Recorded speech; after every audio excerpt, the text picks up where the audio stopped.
I remember the exact second my world collapsed. The doctor didn't even look me in the eye, just slid the paper across the desk like it was any other result. One line in black and white. 0% probability of paternity. My ears rang so loud I couldn't hear him explaining the details. My hands went numb. 10 years. 10 years of bedtime stories, scraped knees, school plays, birthdays, 10 years of believing I was a father, and in a single heartbeat, it was ripped away. I looked over at my wife, expecting shock, guilt, something. But she just sat there, stone-faced. That was the moment the anger hit me. Not the kind you yell out, but the kind that burns cold. The kind that makes you swear you'll never let someone get away with destroying you, because if she thought she could bury me under her lies, she had no idea what was coming. And if you've ever dreamed of watching justice fall on someone who thought they could lie, cheat, and get away with it, hit that like button right now. Subscribe and buckle in. This is one story where betrayal doesn't end in silence. It ends in payback. If you've ever been betrayed by the one person you thought you could trust most, you're going to feel this story in your bones. Because betrayal isn't just about lies.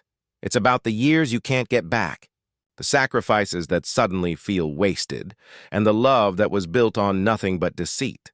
And I know I'm not alone in that. Everyone has a moment when they've been underestimated, disrespected, or stabbed in the back by someone who swore they cared. That's why this story isn't just mine.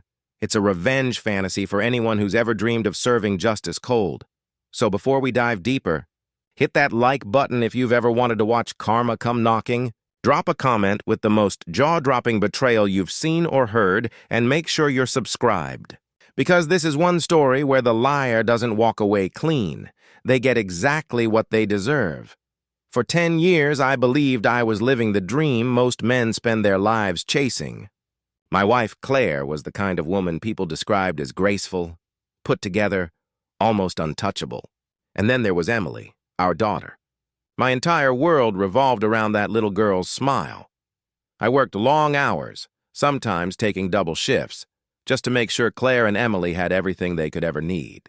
Vacations, birthday parties, even the tiny extras like ballet lessons or the puppy Emily begged for, I found a way to make it happen.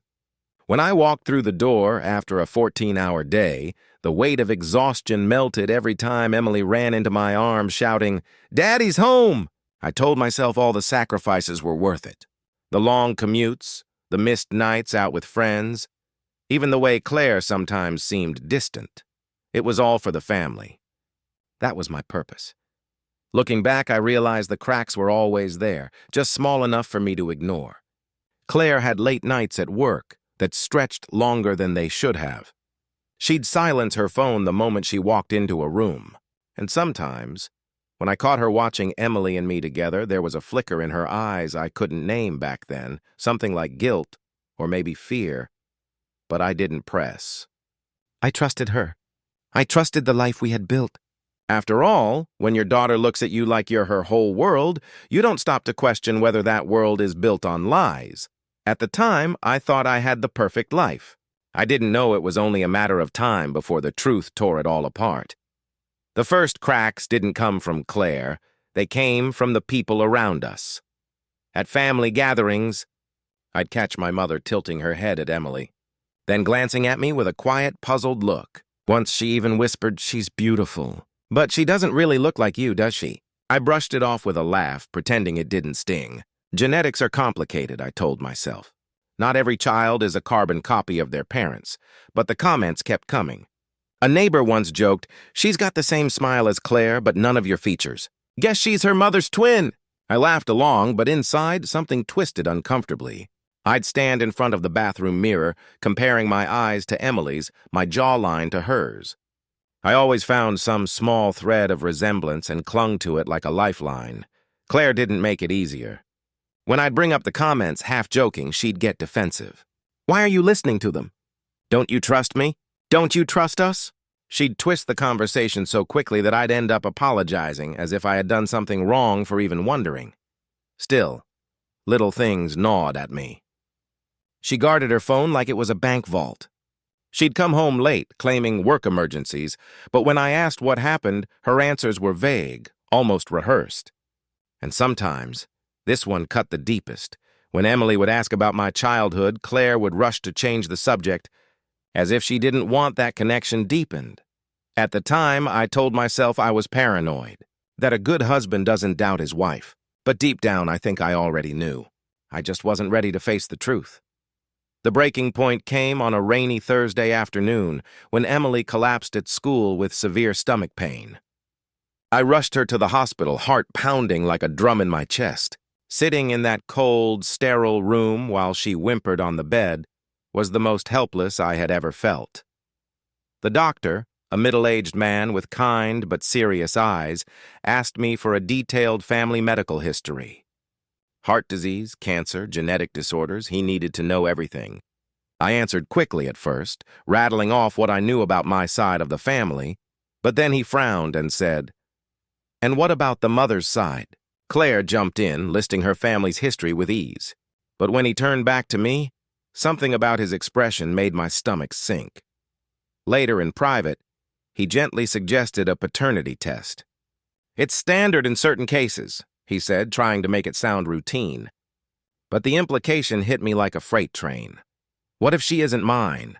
That night after Emily was stable, I couldn't sleep. My mind kept replaying every suspicious moment, every unanswered question. I felt like I was drowning in doubt. Was I about to destroy my family by pulling at this thread, or had it been a lie all along?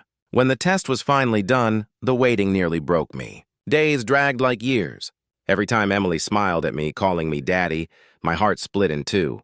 Part of me prayed the results would prove my fears wrong, that I could laugh at my paranoia and move on. But another part of me, the darker, colder part, already knew the truth was coming, and it was going to hurt more than anything I'd ever faced. The envelope felt heavier than it should have, like it carried the weight of my entire life. I sat at the kitchen table, hands trembling, while Claire leaned against the counter, arms crossed, face unreadable. I opened it. My eyes darted straight to the bold letters, "Probability of paternity, 0%. The world spun." My chest tightened until I could barely breathe. 10 years. 10 years of scraped knees, lullabies, birthdays, sleepless nights rocking her back to sleep. 10 years of calling her my daughter. And with one line of text, it all turned to dust. I broke. My hands shook so violently the paper slipped from my fingers. I remember clutching my head, whispering, "No, no, this can't be real." The grief wasn't just for Emily. It was for me. For the man who had given everything and been robbed without even knowing it. And Claire? She didn't cry. She didn't fall apart. She just stared at me with this hollow look, like she had rehearsed it all in her mind 1,000 times. "I didn't want it to come out like this," she muttered, as if that made it any better. Her voice was cold, detached, like she was annoyed at being caught, not sorry for what she'd done. No apologies. No begging. No explanation of who the real father was. Just silence and that infuriating calmness, like she was daring me to crumble while she stayed in control. That was the moment rage finally pushed through the grief. Betrayal burns hot, but mine burned cold. A vow began to form in the back of my mind. If she thought she could erase me with lies, then I would make sure she lived to regret every single deceitful word. Grief had a way of hollowing me out, but anger filled the hollow like iron. I could have walked away, taken a quiet apartment, and let Claire keep the life she'd built on lies. But every time I pictured her smug face, the way she sat there unmoved when the news hit, I felt something else. The need to make the truth land where it would hurt the most. Her comfort, her pride, and the safe little world she had polished for 10 years. First, I stopped reacting and started cataloging. I went into detective mode, but legal, clean, and precise. I copied bank statements, old emails, and every receipt I could find that showed the lifestyle I'd paid for. I saved screenshots of her late-night messages, the ones she thought she'd deleted. I wrote detailed timelines, nights she was working late, phone calls she took in the garage, weekends she suddenly needed to be away. I learned the language of courts and custody, what judges care about, what looks bad on a parent, what could turn a sympathetic judge against a liar. I found a lawyer who didn't care about melodrama, only facts. He told me to slow down, to build an airtight case. Financial claims, custody positions, and proof of deception. No yelling in court, he said. Evidence, procedure, and a steady face. That suited me. Rage is loud. Evidence is lethal. Outside the legal strategy, I worked the social angle. Honest, not vicious. People trust patterns. They notice when stories don't line up. I gathered witnesses who had seen Claire's odd disappearances, neighbors who heard secretive conversations, even an old friend who admitted Claire had confided in her long ago. I never once considered revenge that would harm Emily. She stayed my North Star. But I would expose the person who had lied about her from day one. Planning felt like forging armor. The more I prepared, papers filed, witnesses lined up, truth documented, the smaller my panic became and the nearer the inevitable moment of reckoning felt. The courtroom was quiet. The kind of quiet that makes every shuffle of paper and cough echo like thunder. Claire walked in with that same detached confidence, dressed to impress, as if she was about to charm the judge into handing her everything. She thought this would be easy, that her years of deception would dissolve into another performance. But I came armed. When my lawyer began presenting the evidence, I watched Claire's mask crack piece by piece. Bank records showing she had drained my overtime pay for business trips. Witnesses who testified about her disappearing acts. And finally, the DNA test. The paper slid across the judge's bench, the same way it had once slid across a doctor's desk to destroy me. Only this time it was destroying her facade. Gasps echoed through the courtroom when the truth landed. Even her own family looked at her in disgust. My lawyer's voice was calm, methodical, each fact another nail sealing her coffin. By the time it was over, the judge's ruling was clear. Divorce granted in my favor, financial restitution owed, and her custody arguments crumbling under the weight of her lies. Outside the courthouse, word spread fast. Friends who once gushed about Claire's perfect marriage turned cold. Neighbors whispered. The same people who once admired her polished smile now crossed the street to avoid her. Her reputation, the image she had spent years curating, shattered overnight. And me, for the first time in months, I could breathe. Watching her sit there, humiliated and stripped of the control she thought she owned, felt like the weight of 10 years finally sliding off my shoulders. She had tried to bury me in lies, but in the end, she was the one left standing in the rubble. Claire thought she'd walk into court, shed a few tears, and convince the judge she was the devoted mother and wronged wife. What she didn't expect was the tidal wave of truth waiting for her. My lawyer didn't just present evidence, he dismantled her, piece by piece. Every late-night work meeting was matched with receipts from hotel stays. Every mysterious withdrawal was tied to expenses she couldn't explain.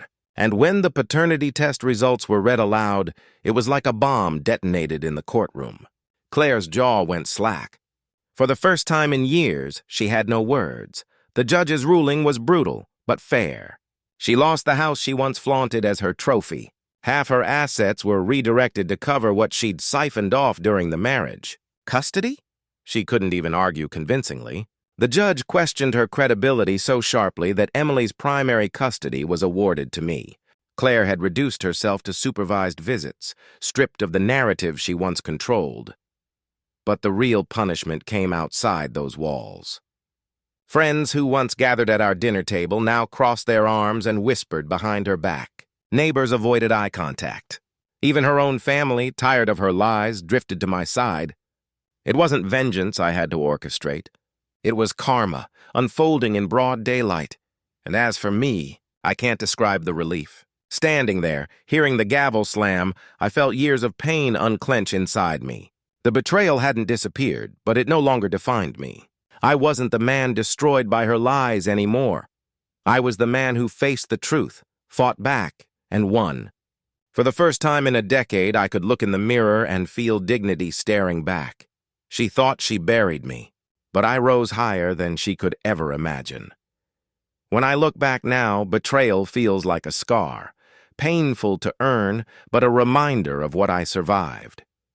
10 years of my life were built on a lie, and nothing can give me those years back.